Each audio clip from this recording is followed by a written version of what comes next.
ராணிப்பேட்டை மாவட்டத்தில் யார் முன்னிலை அப்படிங்கிற கேள்வி தான் நம்ம முன்னாடியே வச்சுட்டோம். நேரடியாக வந்துடலாம். 4ல் 2 தாவேகா முன்னிலை வைக்கிறது. 4 தொகுதிகள் ராணிப்பேட்டையில் இருக்குது. 2ல் தாவேகா முன்னிலை வைக்கக்கூடியதை பார்க்குறோம். அந்த அரக்கோணமும் ஆற்காடு தொகுதியிலையும் தாவேகா முன்னிலை அப்படிங்கிறத பார்க்குறோம். ராணிப்பேட்டையை பொறுத்த வரைக்கும் அரக்கோணம் தாவேகா, அதே போல் திமுக ஒரு இடமும் அதிமுக ஒரு இடமும் முன்னிலை.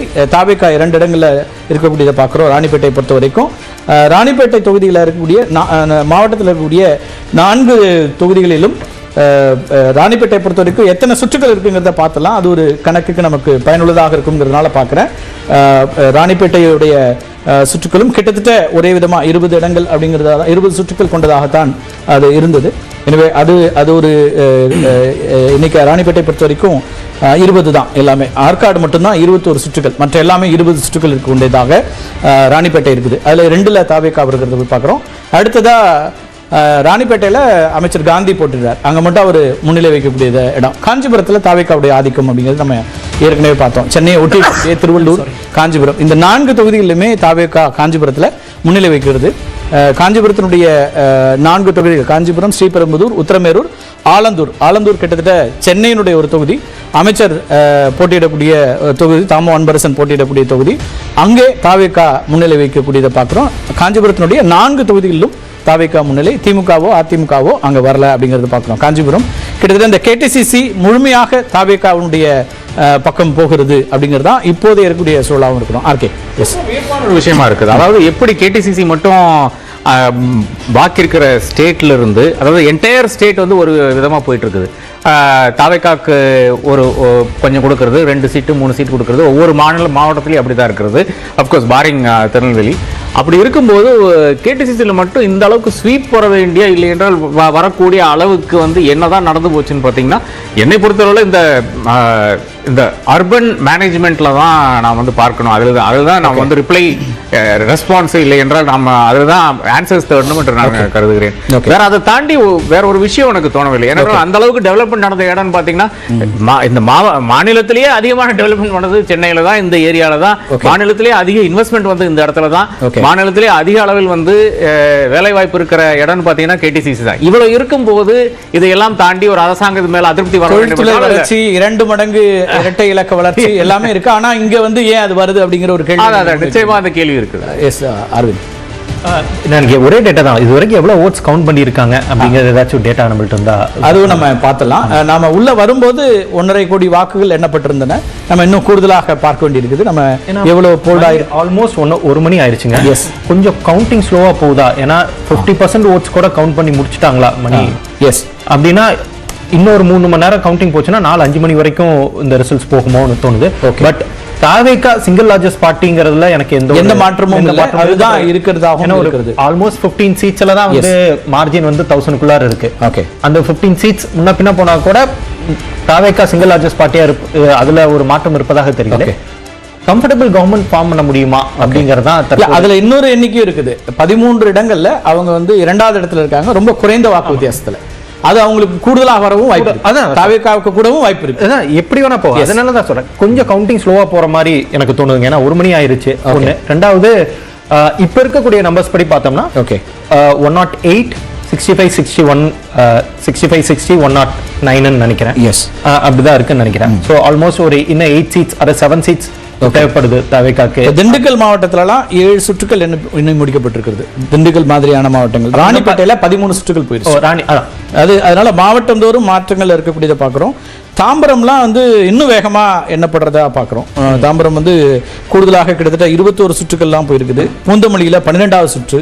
ஒவ்வொரு இடமும் மாறிக்கொண்டிருக்கிறத நம்ம பார்க்குறோம். கிட்டத்தட்ட மற்ற தொகுதிகள் நம்ம ஒவ்வொன்றா தான் பார்க்க வேண்டியிருக்கு. பல இடங்களில் வந்து வேகமாக எண்ணுக்கள் 11 சுற்றுக்கள் வந்து அறந்தாங்கி, அந்த மாதிரி ஒவ்வொரு தொகுதியினுடைய இதுக்கு ஏற்ற மாதிரி அந்த சுற்றுக்களுடைய எண்ணிக்கையும் வேகமாக இருக்கிறது பார்க்குறோம். கிட்டத்தட்ட பாதி வந்திருக்கிறது அப்படின்னு பார்க்கலாம். இப்போ நீங்கள் அறந்தாங்கலாம் 11 சுற்று அப்படிங்கும்போது. ஆனால் நம்ம மதுரை மேலூர்ல விஸ்வநாதன் வெற்றி பெற்றான்னு அறிவிச்சிருக்காங்க. ஓகே, பட் எலெக்ஷன் கமிஷன் வெப்சைட்ல காங்கிரஸ் அங்கே ட்ரெயினிங்ல இருக்குன்னு வருது. இல்லை, வெற்றின்னு இல்லை, இவங்க கூடுதலாக வெற்றி பெறக்கூடிய இடத்துல இருக்கிறார் அப்படின்னு. மதுரை மேலூர் ஒரு முறை நாம செக் பண்ணிடலாம், பார்த்துட்டு சொல்லணும். மதுரை மேலூர் முதல் தொகுதியா வெற்றி பெற்றுட்டாங்க நம்ம சொன்னோம். எஸ், எலெக்ஷன் கமிஷன் வெப்சைட்ல அது பார்த்தலாம். நம்ம அதுவும் கேட்டுரும். அடுத்ததா காஞ்சிபுரம், ஸ்ரீபெரும்புதூர்லாம் பார்த்தோம். மற்ற தொகுதிகளையும் நம்ம விரைவாக பார்க்கறது சரியா இருக்கும். மற்ற மாவட்டங்கள் என்ன அப்படிங்கிறதையும் நம்ம பார்க்கலாம்.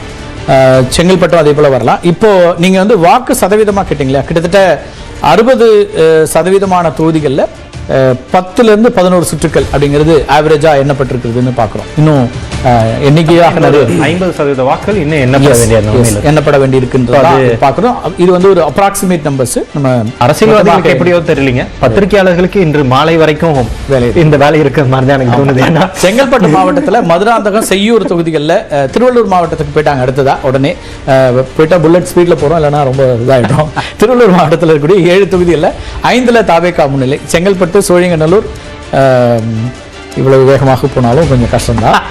செங்கல்பட்டு சரி 7 தொகுதிகளில் 5ல் தாவேகா முன்னிலை வைக்கக்கூடியதை பார்க்குறோம். அந்த திருவள்ளூரை பொறுத்த வரைக்கும் தொடக்கத்தில் கேடிசிசியினுடைய ஒரு பார்ட், அதனால அதனுடைய பார்க்குறோம். செங்கல்பட்டு, சோழிங்கநல்லூர், பல்லாவரம், தாம்பரம், திருப்பூர். எஸ், நீங்க ஆரம்பிச்சுங்க. 62-64 ஏடிஎம்கே 64 இடங்களும், திமுக 62 இடங்கள்னு இப்போ எலெக்ஷன் கமிஷன் டேட்டா உங்க ஸ்கிரீன்ல அதை நான் பார்க்குறேன். ஸோ அதான் இது இந்த செகண்ட் அண்ட் தேர்ட் பொசிஷனுக்கு ரொம்ப ஒரு டைட் கான்டெஸ்ட் இருக்கிற மாதிரி நமக்கு தெரியுது. ஃபர்ஸ்ட் வந்து எலெக்ஷன் கமிஷன் டேட்டா படி இது வந்து முன்னுக்கூட்டியே வரக்கூடிய எண்ணிக்கைகள். எலெக்ஷன் கமிஷன் படி 58-49 இருக்குது தனித்த அடிப்படையில், கூட்டணி இல்லாம. இது வந்து நம்ம கூட்டணி எண்ணிக்கையா போடுறோம். 64-62 கூட்டணியா 64, திமுக கூட்டணி 62 கூட்டணியாக சொல்லி அதான் நான் சொல்றேன். அப்போ அந்த செகண்ட் அண்ட் தேர்ட் பொசிஷனுக்கு தான் வந்து ஒரு டைட் கான்டெஸ்ட் இருக்கிற மாதிரி தெரியுது. விஜய் எப்படி இருந்தாலும் விஜய் சிங்கிள் லார்ஜஸ்ட் பார்ட்டிங்கல்ல மாற்று கருத்து, இதுக்கு மேல யாருக்கும் அந்த டவுட் இருப்பதாக தெரியவில்லை. ஓகே, ஆனால் ஆட்சி எப்படி அமைய போகிறது? திருவள்ளூர்ல 10 தொகுதிகள்ல ஒரே ஒரு தொகுதி திருத்தணி, அது வந்து அதிமுகவுடைய முன்னிலை. மற்ற 9ம் தாவேகாவுடைய முன்னிலை. அந்த கேடிசிசில நியர் ஸ்வீப், அங்க ஆவடி நாசர் அமைச்சர் இருக்கிறாரு. இன்னும் மற்ற முக்கியமான விஜி ராஜேந்திரன்ல தொடங்கி அத்தனை பேருடைய இடங்களும் இப்போ வந்து சிட்டிங் எம்எல்ஏ இருக்கிறவங்க அவங்களுடைய இடங்கள்லாம் போதக்கூடியதை பார்க்குறோம். தாவேகா 9, திமுக 1, திமுக இல்ல அதிமுக ஒரு இடம் அப்படின்னு பார்க்குறோம். பூந்தமல்லி மாதிரி ஒரு தொகுதியில 1 லட்சம் வாக்குகள் வித்தியாசத்தில் வெற்றி பெற்ற தொகுதி. இப்போ அவங்க வந்து திமுக அங்க தோல்வியை அல்லது பின்னடைவை சந்திக்கக்கூடியதாக இருக்கு அப்படிங்கிறதையும் பார்க்குறோம். திருவள்ளூர் மாவட்டத்தில் திருத்தணி தவிர மற்ற எல்லாம் இருக்குது. மற்ற மாவட்டங்களையும் நம்ம பார்க்கலாம். வேறு மாவட்டங்கள் தயாராக இருக்குது.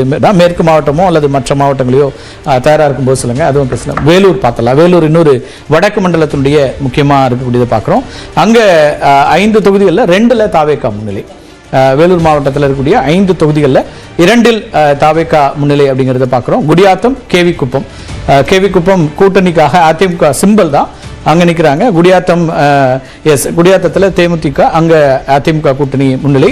காட்பாடி, அணைக்கட்டு தொகுதிகளில் அதிமுகவும் வேலூர்ல திமுகவும் முன்னிலை. இப்ப காட்பாடியில் திரு ராமு முன்னிலை வைக்கிறார். துரைமுருகன் இல்ல, திமுகவுடைய பொதுச்செயலாளர் பின்னடைவு அப்படிங்கிறதாக இப்போதைய சூழலை பார்க்குறோம். அங்கே வந்து அவரை கடந்த முறை எதிர்த்து மிக குறுகிய வாக்குகளில் தோல்வியடைந்த ராமு வந்து இப்போ முன்னிலை இருக்கக்கூடியதை பார்க்குறோம். தற்போதைய நிலையில் குடியாத்தம், கேவிக்குப்பம் தொகுதியில் தாவேகா முன்னிலை. அப்போ ஒட்டுமொத்தமாக 5ல் 2ல் தாவேகா, 2ல் அதிமுக கூட்டணி, திமுக கூட்டணிக்கு ஒரு இடம் அப்படிங்கிறதாக வேலூருடைய எண்ணிக்கையை நம்ம பார்க்குறோம். இதனுடைய அதில் அடுத்ததாக இருக்கக்கூடிய ஒரு மாவட்டத்தை பார்த்தலாம் குயிக்லி. வேலூரை ஒட்டி இருக்கக்கூடிய, வேலூர்லேருந்து பிரிந்த திருப்பத்தூர் மாவட்டம். அதில் யார் முன்னிலை இருக்கிறாங்க, அது அங்கே இருக்கக்கூடிய சூழல் என்னங்கிறதையும் பார்த்தலாம். 4 தொகுதிகள், அதில் 2ல் தாவேகா முன்னிலை. கிட்டத்தட்ட வடக்கு மண்டலத்திலும் சென்னை கேடிசிசியினுடைய அந்த எஃபெக்ட் வந்து முழுமையாக அங்கே இருக்குன்னே நம்ம பார்க்கலாம். ஆம்பூர், திருப்பத்தூர் தொகுதிகளில் தாவேகா முன்னிலை அப்படிங்கிறத பார்க்குறோம். அதே போல் இந்த 2மே வந்து ஆம்பூர் உங்களுக்கு தெரியும், சிறுபான்மை மக்கள் அதிகமாக இருக்கக்கூடிய ஜோலார்பேட்டையில் அதிமுகவும், வாணியம்பாடியில் ஐயுஎம்எல்லும் முன்னிலை வைக்கக்கூடியதை பார்க்குறோம். இது இந்த திருப்பத்தூர் 4ல் 2 தாவேகா, 1 அதிமுக கூட்டணி, 1 திமுக கூட்டணி அப்படின்னு நம்ம பார்க்கக்கூடிய இருக்க இடங்கள் பார்க்குறோம். இதில் இன்னொன்று குறிப்பாக அதிகமான இஸ்லாமியர்கள் வசிக்கக்கூடிய பாப்புலேஷன் இருக்கக்கூடிய ஒரு மாவட்டமாக அதை பார்க்க முடியும். அங்கேயும் தாவேகாவும் ஐயுஎம்எல் அஃப்கோர்ஸ் இங்கே வந்து லீடிங்கில் இருக்கிறாங்க வாணியம்பாடியை பொறுத்த வரைக்கும். ஆனாலும் இந்த எண்ணிக்கை அப்படிங்கிறதையும் நம்ம பார்க்க முடிகிறது. ஆர்கே இல்லை, இது ரொம்ப வியப்பா இருக்கு. ஏனென்றால் என்னுடைய புரிதல் எப்படி இருந்துன்னு பாத்தீங்கன்னா, டெஃபினட்டாக மைனாரிட்டிஸ், குறிப்பாக இஸ்லாமியர்கள் வந்து கூண்டோட வந்து அப்படியே திமுக தான் வாக்களிப்பார்கள் என்று நினைத்தோம். அதை தாண்டி ஒரு விஷயமாக இதை காண்கிறோம். ஒருவேளை இவர்கள் வந்து அசாதுதீன் ஓவைசியினுடைய ஃபாலோவர்ஸா இருந்ததுனாலயா என்று எனக்கு தெரியவில்லை. அசாதுதீன் ஓவைசி திமுக வாக்களிங்கள் என்று சொல்லி கூட அவர்கள் கேட்கவில்லை என்று பார்க்கும்போது மிக வியப்பாகத்தான் இருக்கிறது. அதே மாதிரி ஜோலார் பட்டேல் அதிமுக லீடிங் பார்க்கும்போது அதுவும் ரொம்ப வியப்பாகத்தான் இருக்கிறது. நிச்சயமாக இட்ஸ் வெரி ஹம்பிளிங் எக்ஸ்பீரியன்ஸ். இந்த தேர்தல் என்பது ஒரு 30 வருஷம் விழுப்புரம் மாவட்டத்தில் வடக்கு மாவட்டங்களில் அதிமுக பாமக கூட்டணியாக அது வந்து எவ்வளவு தூரம் டர்ன் அவுட் ஆச்சுங்கிறதுக்கான உதாரணம் விழுப்புரம் மாவட்டத்தை பார்க்க முடியும். 7 தொகுதிகளில் 5ல் அதிமுக கூட்டணி முன்னிலை வைக்கிறது. விழுப்புரம், திண்டிவனம், மயிலம் அங்க சி வி சண்முகம் அவர்கள் போட்டிட்டாரு. இங்கெல்லாம் அதிமுக முன்னிலை வைக்கக்கூடியதை பார்க்கிறோம். இந்த 3 தொகுதிகளில் விழுப்புரம், திண்டிவனம், மயிலம் 3 தொகுதியிலும், விக்கிரவாண்டி, செஞ்சி தொகுதிகளில் பாமகவுடைய வேட்பாளர் முன்னிலை வைக்கிறாரு. என்னன்னா ஓட் டிரான்ஸ்ஃபர்ங்க. செஞ்சில ஓட் டிரான்ஸ்ஃபர். எஸ். திருக்கோவிலூர்ல தவேகா, திருக்கோவிலூர் அதே போல வானூர்ல திமுக முன்னிலை. இதுதான் இந்த பொன்முடி. ஆமா, இல்ல அவரு திருக்கோவிலூர் தான் போட்டிட்டாரு. கௌதசிகாமணி திருக்கோவிலூர்ல போட்டிட்டார். அவரு பின்னடைவு தான் சந்திக்கிறாரு. மற்ற இடங்கள்ல அதிமுக 5, விழுப்புரம், திண்டிவனத்துல விடுதலை சிறுத்தைகள் கட்சி போட்டிட்டாங்க, வன்னியரசு வேட்பாளர், Mayilam C V Shanmugam. So இதுல வந்து 7-5 எஸ் நீங்க சொன்னீங்க. வன்னியர்கள் அதிமுக பாமக கூட்டணியில் நின்றுட்டாப்ல. ஓகே. பறையர்கள் இதுவரை திமுக போட்டவங்க செட் பண்ணிட்டாங்க. பிசிகாவால அதை டிரான்ஸ்பர் பண்ணி கொடுக்க முடியல. பட் வானூர்ல வன்னியரசு அவர் தொகுதியில் அவர் ஏறாரு. மற்ற தொகுதிகளில் திராவிட முன்னேற்ற கழகத்துக்கு டிரான்ஸ்பர் பண்ணி கொடுக்க முடியல. இந்த இடத்துக்குள்ள திராவிட முன்னேற்ற கழகத்தை பின்னடைவே Congress plus DMK backing Christian Muslim shake ஆயிடுச்சு. டிஎம்கே பிளஸ் பிசிகா பரையர் சமூக பேக்கிங் ஷேக் ஆயிடுச்சு. இது எதிர்பாராத ஒண்ணு. அது வந்து விஜய்க்கு சினிமா இமேஜ் ரியல் லைஃபுக்குள்ளேயும் ரியல் பொலிட்டிக்கல் இதுக்குள்ளேயும் வந்து ஷேக் பண்ணிட்டு தான் பார்க்க முடியும். Okay, right. மற்ற மாவட்டங்களையும் நம்ம பார்க்கலாம். ரொம்ப முக்கியமாக கள்ளக்குறிச்சி கிட்டத்தட்ட மேற்கு மாவட்டத்தை ஒட்டி வரக்கூடியது. ஆனால் இது விழுப்புரத்தினுடைய இன்னொரு பிரிவு தான். கள்ளக்குறிச்சியில் 4 தொகுதிகளில் 2ல் திமுக முன்னிலை வைக்கக்கூடியதை பார்க்குறோம். 4 தொகுதிகள் கள்ளக்குறிச்சி மாவட்டத்தை பொறுத்த வரைக்கும். சங்கராபுரம், ரிஷிவந்தியம் இந்த 2லையும் திமுக இப்போதைய நிலையில் முன்னிலை வைக்கக்கூடியதை பார்க்குறோம். வசந்தம் கார்த்திகேயன் சிட்டிங் எம்எல்ஏ, அவர் தான் மாவட்ட செயலாளர், அவர் அங்கே முன்னிலை வைக்கிறாரு. உளுந்தூர்பேட்டையில் அதிமுக, கள்ளக்குறிச்சியில் தவிக. கள்ளக்குறிச்சியில் விசிக போட்டியிட்டது திருமாவளவன் அவர்களுடைய உறவினர் அங்கே வேட்பாளர். அங்கே வந்து இப்போ வந்து தவிக முன்னிலை வைக்கக்கூடியதை பார்க்குறோம். கள்ளக்குறிச்சியில் 4ல் 2ல் திமுக கூட்டணியும், 1ல் அதிமுகவும் 1ல் தவிகவும் முன்னிலை அப்படிங்கிறத கள்ளக்குறிச்சி கிட்டத்தட்ட வந்து உங்களுக்கு வந்து ஒரு பழைய சவுத் ஆர்காடோட எக்ஸ்டென்ஷனாக தான் பார்க்க முடியும். பாதி இடங்கள் வந்து நீங்கள் ரிஷிவந்தியமோ மற்ற எந்த தொகுதிகள் எல்லாமே உளுந்தூர்பேட்டையில் அதிமுக, உளுந்தூர்பேட்டையும் நீங்கள் விழுப்புரத்தோட ஒரு பகுதியாக இருந்தது தான்.